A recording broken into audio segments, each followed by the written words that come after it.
Welcome to the Fear and Greed Afternoon Report for Monday, the 15th of August, 2022. I'm Sean Aylmer.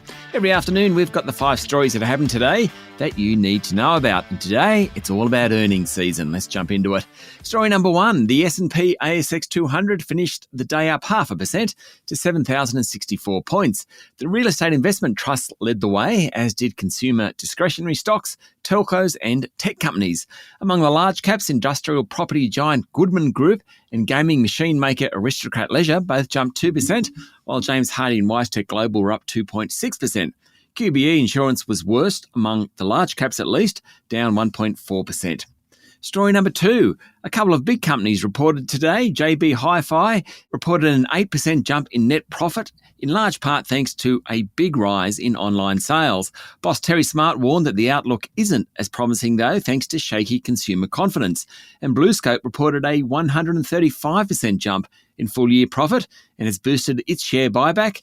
It's a good time to be a steel company at the moment, with plenty of demand and competition from China not quite as hot at the moment due to lockdowns.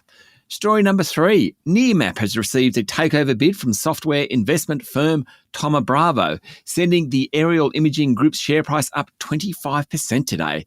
The takeover values Nearmap at just over $1 billion, close to double what Nearmap was trading at a couple of months ago. Since late June, Nearmap's share price has gone from under $1 to around $1.50 ahead of today's bid. It closed at $1.88.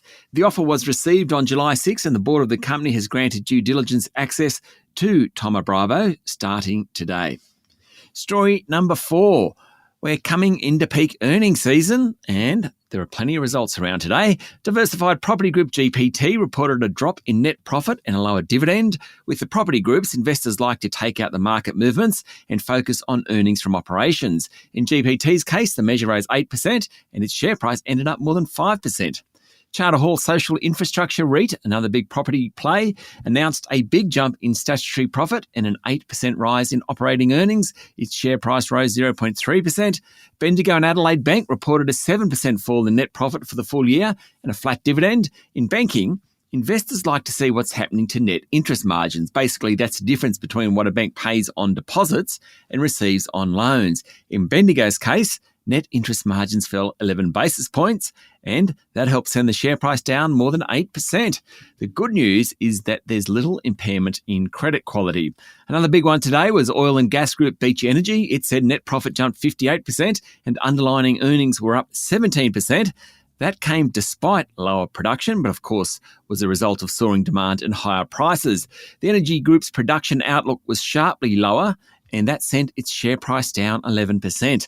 And finally, building supply group GWA reported a flat profit. While commercial refurbishment activity in Australia has been strong, COVID-related disruptions, including staff shortages, offset those gains. Its share price rose nearly 1% today. In story number 5, an activist shareholder group, Market Forces, has made a formal complaint to the Australian Securities Investments Commission about potential greenwashing by energy giant Santos. Greenwashing essentially refers to companies making misleading statements about their environmental efforts. And Market Forces alleges Santos chair Keith Spence and managing director Kevin Gallagher have made such statements. The claims are over comments made at the AGM back in May and are part of ramped-up efforts to hold energy companies to account over their environmental credentials. Santos plans to expand in Western Australia, Papua New Guinea and Alaska. Market Forces claims such an expansion is not compatible with the International Energy Agency's net zero emissions by 2050 recommendations. That's it for the afternoon report for Monday, the 15th of August, 2022. Michael Thompson and I will be back tomorrow morning for the Wednesday edition of Fear and Greed. I'm Sean Aylmer. Enjoy your evening.